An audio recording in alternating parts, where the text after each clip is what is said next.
E aí, galera, tudo bem com vocês? Meu nome é Thiago Viana, né? Eu estou fazendo essa série de vídeos aqui de valuation. Eu digo uma série porque não vou encher de conteúdo em um só vídeo, até porque fica mais eficiente uma série de vídeos, vocês entenderem melhor quais são os capítulos, né? E acho que eu consigo entregar um conteúdo mais mastigado para vocês. Primeiro eu gostaria de me apresentar, como eu falei, meu nome é Thiago Viana, eu tenho 22 anos, eu sou estudante da UF, Universidade Federal Fluminense, no campus lá da cidade de Campos dos Goytacazes. Eu estou fazendo essa série de vídeos para a Liga de Mercado Financeiro da faculdade lá, mas fica público aqui para todas as pessoas, enfim, quem quiser e quem for entusiasta do mercado financeiro que deseja aprender valuation. Primeiramente, eu queria já agradecer vocês que estão assistindo e tudo mais, né? Se vocês ouviram barulho de água, porque eu estava colocando água aqui, enfim. Mas meu LinkedIn também vai estar aí, minha rede social vai estar aí. Eu não vou colocar os slides, porque eu acho que, se quiser, vão ser poucas coisas, mas a partir das próximas aulas que tiver conteúdos assim mais profundos, com mais detalhes, eu vou estar disponibilizando todos os materiais aí na descrição para vocês estarem, para vocês poderem né, ter o direito deles e usar da melhor forma que vocês quiserem. A intenção de eu estar postando isso aqui publicamente é justamente pelo fato de que existem vários cursos de valuation muito caros, às vezes você não tem dinheiro para comprar, enfim. E aqui eu acho que fica à disposição de quem quiser, a hora que quiser assistir, enfim. É isso. E só para terminar a apresentação,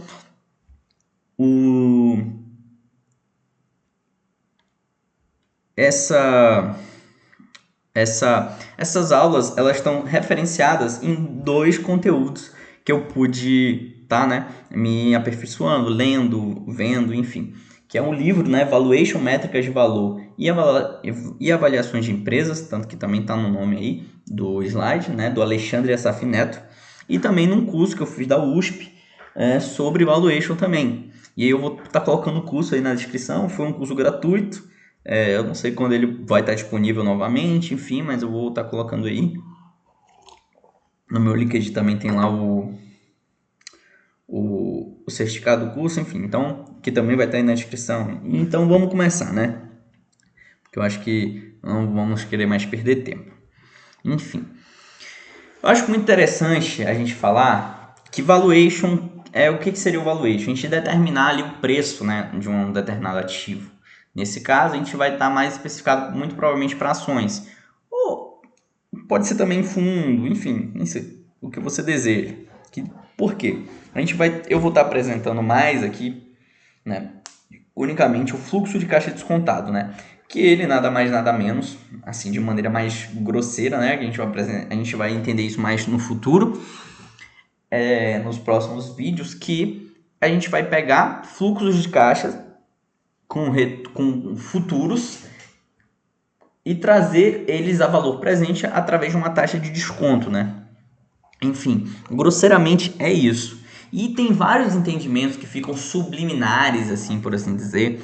E que quando eu fiz o curso lá da USP, eu meio que fiquei com esse tipo de dúvida. E quando eu li o livro do Assaf Neto, eu pude entender melhor. E essa primeira aula vai demonstrar isso para você, que é um pouco mais de teoria. Vocês vão ver que não tem muito cálculo nessa primeira aula, enfim, esse tipo de coisa. Que é a definição entre preço, valor e lucro, né? Isso, cara, é muito interessante a gente entender isso, porque isso a gente pode também levar para o nosso dia a dia em várias questões. Então, o preço ele é um montante de dinheiro necessário para se adquirir um ativo básico e objetivo. Já o valor ele é formado por expectativas de retornos futuros e não pelo seu desempenho passado apresentado. Ou seja, é o que a gente pode esperar no futuro, gerar no futuro, enfim. E agora o lucro, né? O excesso de lucro em relação ao custo de oportunidade. O que seria o custo de oportunidade? Seria um valor determinado que você deixou de ganhar, por assim dizer. Eu vou falar grosseiramente, lá na frente vai ter mais especificado o que é custo de oportunidade. Você deixou de ganhar por escolha de outro investimento com o mesmo risco. Então, quando você tem o excesso do lucro a partir do custo de oportunidade, ele se denomina valor econômico agregado, lucro em excesso ou lucro econômico. Os três, tá? A gente vai usar a mesma coisa. Então, é isso que a gente tem que se diferenciar. Porque muitas vezes a gente acha que o preço e valor é a mesma coisa, que o lucro tem alguma coisa a ver com valor, enfim. De certa forma tem, mas assim, as pessoas confundem muito as coisas. E ter esse entendimento mais esclarecido é muito interessante. Vai aqui uma pergunta que daqui 2 slides a gente vai conseguir responder ela melhor. Então, uma empresa nos limites de um prazo determinado pode agregar valor mesmo sem apresentar lucro no período? Pensa, se quiser pausar o vídeo, pausa, pensa melhor, o que você acha, se sim, se não, por quê, enfim. Vou passar o slide para a gente entender melhor algumas outras questões para assim, enfim, responder talvez essa pergunta. Quanto maior a diferença entre o retorno esperado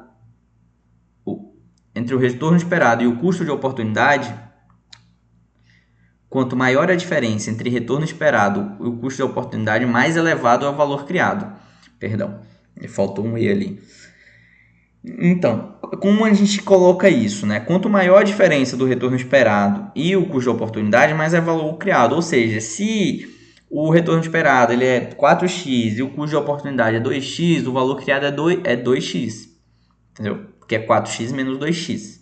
Agora, se o retorno esperado ele é 10x e o custo de oportunidade é 2x, o valor criado, ele é 8x. Então, quanto mais elevada essa diferença, mais elevado é o valor criado. Isso é um pouco óbvio, mas eu acho que é muito interessante a gente dizer isso. Porque se você tem ali uma diferença, né, no qual o custo de oportunidade ele é maior do que o retorno esperado, você vai ter um prejuízo econômico nesse sentido, né? E aqui vai. O valor de um ativo ele é medido pelos fluxos futuros de benefícios econômicos esperados de caixa trazidos a valor presente por uma taxa de desconto que remunera o risco. O que isso quer dizer? Quer dizer que se a gente tem um ativo, vamos dizer lá, uma máquina, e eu sei que essa máquina, ela vai me trazer, ela custa 10 milhões de reais, só que ela vai me trazer durante ali, sei lá, 5 anos, 4 anos, 10 anos, 100 milhões de reais. Então, quando eu trago esses 100 milhões de reais a uma taxa de desconto para o presente, eu vejo que vai remunerar o meu risco nesse sentido. Então, vale a pena eu considerar ter esse ativo, por exemplo. Entendeu? É mais ou menos isso. E a gente vai entender que é muito interessante falar que à medida que eu for passando os slides, eu vou ter que voltar. Porque tudo está interligado. E isso é muito interessante vocês entenderem.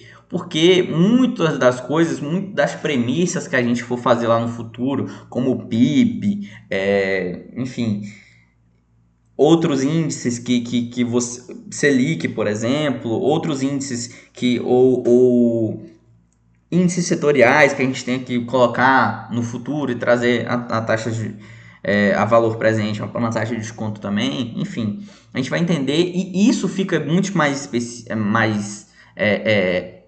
claro quando a gente traz esse tipo de significado, né, do valor do ativo, enfim, como a gente promove isso. A gente meio que entende isso, né, de certa forma. Só que quando a gente leva para uma coisa mais assim numérica, que vai ser lá na frente, que a gente vai trabalhar com várias planilhas, vários valores, e etc, etc, etc, isso vai ficar um pouco perdido. Então, quando a gente entende isso já de certa forma agora, fica bem mais fácil da gente visualizar isso no futuro. Então, aqui tem uma observação muito interessante. Então, a partir disso tudo que a gente já viu agora, um bom investimento ele é identificado quando o valor é maior que o preço. Então, quando a gente volta aqui, né, o valor, o que é o valor? Ele é formado por expectativas de retornos futuros e não pelo seu desempenho passado apresentado. Então, quando esse valor que a gente acabou de ler ele é maior que o preço, o montante de dinheiro necessário para adquirir um ativo, isso é um bom investimento. E a gente não pode, e a gente leva isso não necessariamente só para capital investido, né? Máquinas e infraestrutura, etc, etc. Mas a gente vê isso como um ativo também. Quando a gente determina que o valor daquele ativo é maior que seu preço, né? E existem, né, o PV, PV, o PVP, o PL, preço sobre lucro no caso, né?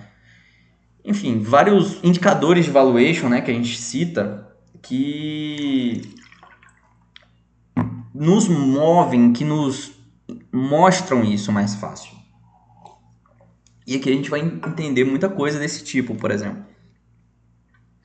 E aí, respondendo àquela pergunta lá atrás, uma empresa, nos limites de um prazo determinado, pode agregar valor mesmo sem apresentar lucro no período? Depois de entender isso daqui, você acha que sim? Você acha que não? Vamos ver agora. É importante destacar que, nos limites de um prazo determinado, uma empresa pode agregar valor mesmo sem apresentar lucro no período. O lucro, conforme medido pela contabilidade, traz algumas limitações para ser usado como uma medida econômica de desempenho, destacando-se: ela não incorpora o risco do negócio, não inclui o custo de capital do acionista, o custo de oportunidade, por exemplo. É apurado pelo regime de competência e não equivale a um resultado disponível de caixa, por exemplo, e ignora o valor do dinheiro no tempo. Vamos um por um. Não incorpora o risco do negócio. Não está lá o risco do negócio no lucro contábil. A gente não consegue identificar isso. Já o custo de oportunidade, quando a gente vê lá sobre lucro econômico e etc., a gente vê que pelo menos tem no custo de oportunidade, né? Que é a segunda questão. É apurado pelo regime de competência. Não equivale a um resultado disponível de caixa. Ele não vai mostrar um resultado disponível de caixa. Ele só vai medir realmente o lucro que foi ali naquele sentido, né? Então você não vai, vamos dizer que uma empresa ela lucrou 10 milhões, só que ela tem de caixa quase 1 bi, vamos assim dizer. Então ela não vai mostrar isso, entende? Então, se tu olha só o lucro, você não vai destacar esse tipo de informação. E ignora o valor do dinheiro no tempo, né? A gente sabe que o dinheiro ele vai perdendo força conforme o tempo passa. Enfim, e o lucro ele talvez não mostre isso da melhor maneira, né? Porque uma empresa ela pode ter lucrado 10 milhões por, sei lá, 10 anos seguidos, só que esses 10 milhões no primeiro ano e no último ano, a gente sabe, a gente entende que não é a mesma coisa, né? O lucro genuíno somente existe na parte que exceder o custo de capital, remuneração mínima exigida pelo investidor, pelo risco assumido. A simples existência de lucro contábil não é indicação de criação de valor. A empresa deve considerar, na apuração de seus acionistas, a criação desse valor econômico de forma sustentada para os acionistas.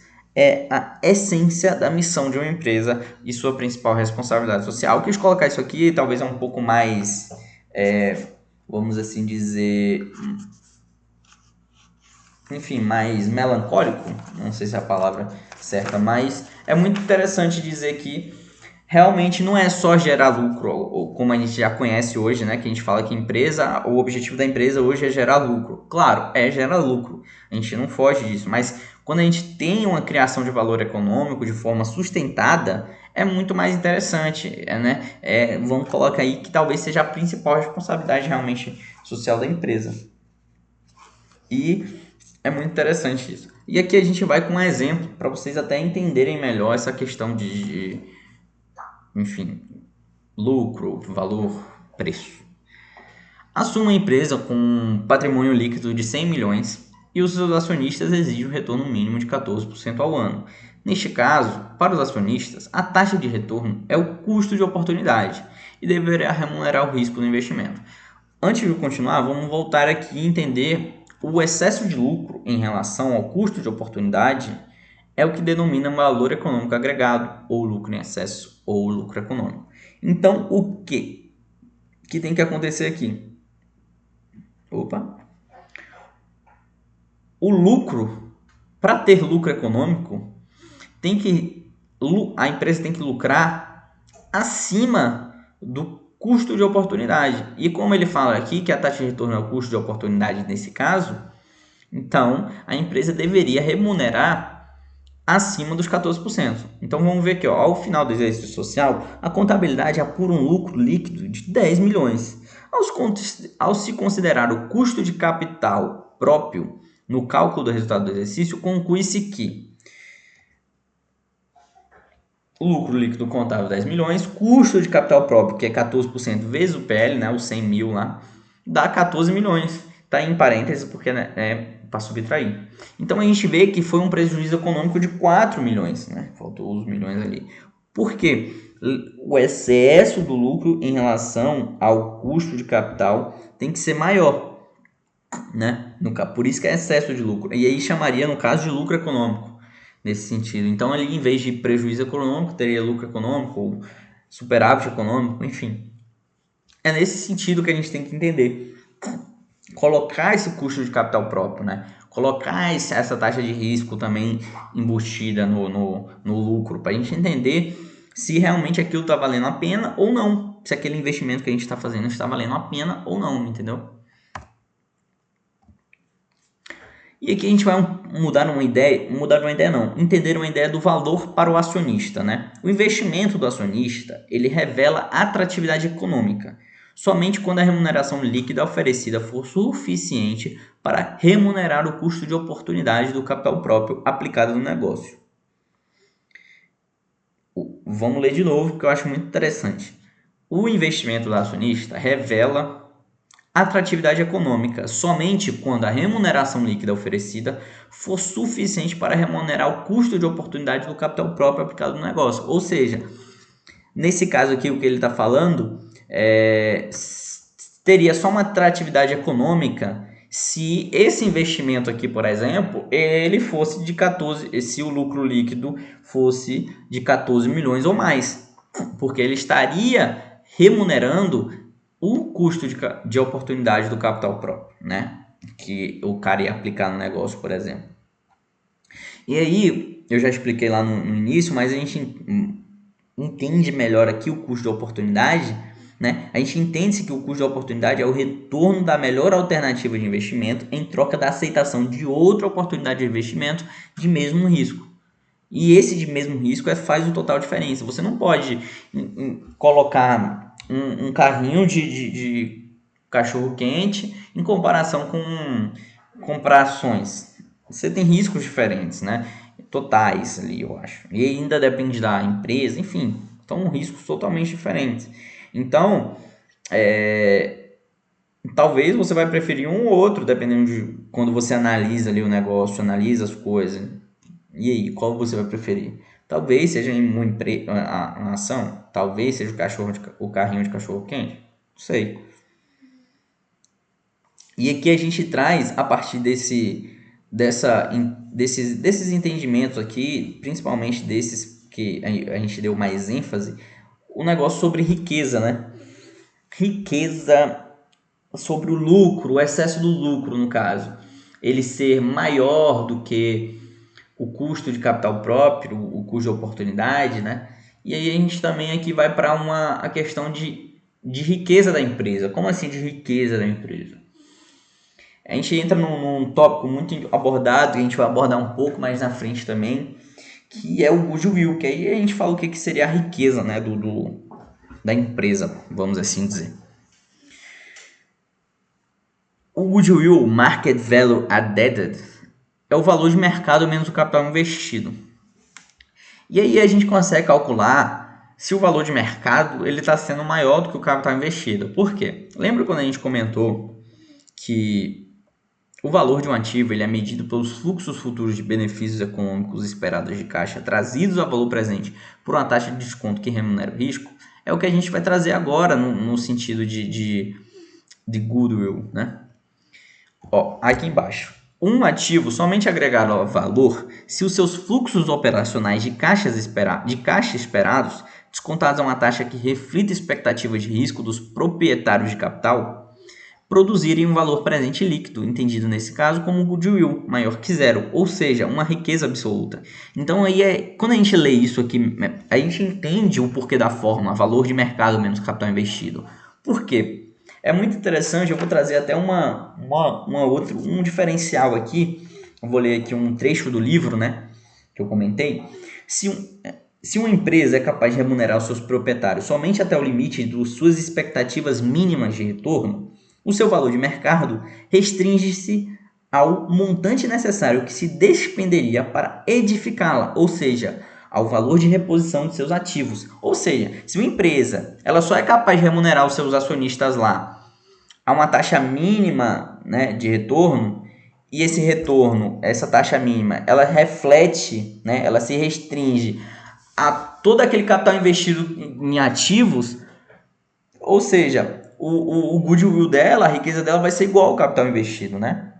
Então, o valor ele é criado ao acionista somente quando as receitas de vendas superam todos os dispêndios incorridos, inclusive o custo de oportunidade do capital próprio. Nesse caso, o valor da empresa excederia os de realização de seus ativos, indicando esse resultado adicional uma agregação de riqueza pelo mercado, conhecida como Market Value Added ou Goodwill. Então, quando a gente coloca que existem várias outras questões, né? Tem essa mesma própria questão aqui do ativo que a gente comentou, de trazer expectativas futuras, né? De benefícios econômicos esperados de caixa, valor presente. A gente tem também valores de venda, como comentado no livro. Enfim, várias outras questões que agregam valor de empresa, agregam valor de mercado.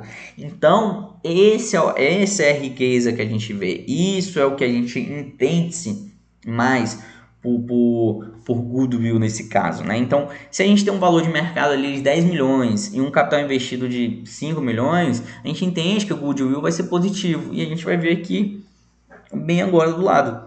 A gente tem 3 empresas, valores econômicos diferentes, 40 milhões, 50 milhões e 100 milhões. E aí a gente tem ativos investidos na primeira empresa de 60 milhões, na segunda empresa de 10 milhões, na terceira empresa de 90 milhões. E a gente vê que o goodwill da primeira empresa ele é negativo de 20 milhões. Na segunda empresa, positivo de 40 milhões e na terceira empresa, positivo 10 milhões. E aí o que a gente pode tomar de conta aqui da segunda e da terceira empresa? Que talvez sejam empresas diferentes, de setores diferentes, uma empresa que ela precisa de menos ativos investidos para rodar sua operação. Já a terceira empresa ela precisa de mais ativos para estar rodando sua operação. E a gente entende que o lucro econômico na segunda e na terceira empresa vão ser positivos, né? Na primeira empresa vai ser negativo. Então, isso tudo aqui que vocês aprenderam é muito importante para talvez vir esse entendimento futuramente, né, nas planilhas e no entendimento do fluxo de caixa descontado. E o goodwill a gente vai usar de certa forma também nas fórmulas em algumas questões. Então, é muito interessante que vocês entendam isso. Então, alguma coisa que você não entendeu, volta, tenta entender melhor, pesquisa também no Google. Existem várias outras coisas aqui que vão determinar valor para uma empresa que eu não trouxe necessariamente porque não de certa forma vai ser eficiente para mover coisas mais interessantes no sentido de entender um valuation. Não, que nesse caso seria direcionamento de valores, né? Enfim, o direcionamento de valor, capacidades diferenciadoras, estratégias financeiras, esse tipo de coisa. Eu não estou trazendo para vocês porque justamente não é o foco dessa série de vídeos, né? Dessa coletânea de vídeos, é para vocês realmente entenderem o valuation. Então eu fiz essa aula mais teórica nesse sentido para mostrar para vocês alguns conceitos que são deveras importantes no meio, no futuro e no entendimento do fluxo de caixa descontado, né? Então, no mais é isso, eu agradeço aí vocês por estarem até aqui, são quase 25 minutos, né, de vídeo. Acho muito importante vocês entenderem tudo. Qualquer dúvida, vocês podem me mandar mensagem. Meu LinkedIn, meu Instagram vai estar aí nas redes sociais, embaixo na descrição. Eu vou deixar tudo que eu achar interessante na descrição, eu vou deixar. Podem ficar disponíveis, podem ficar tranquilos. Eu só não vou disponibilizar esse slide porque é coisa fácil, é só você pausar se você quiser entender alguma questão. Eu acho que está muito fácil aí de acesso, de entender e tal. Mas quando tiverem materiais mais robustos, mais profundos, com certeza eu vou deixar aí. Eu vou deixar na descrição do vídeo, podem ficar tranquilos. E no mais é isso. Espero que vocês consigam entender bem valuation daqui para frente. Eu acho que os próximos vídeos vão ser muito bons. Hoje é dia 20/2, provavelmente amanhã e depois de amanhã já vai lançar, eu já vou ter lançado mais uns 2 ou 3 vídeos para vocês entenderem melhor algumas questões. Então, no mais é isso. Muito obrigado. Vai estar tudo aí. Qualquer coisa me manda mensagem. Enfim, no mais é isso. Muito obrigado a todos.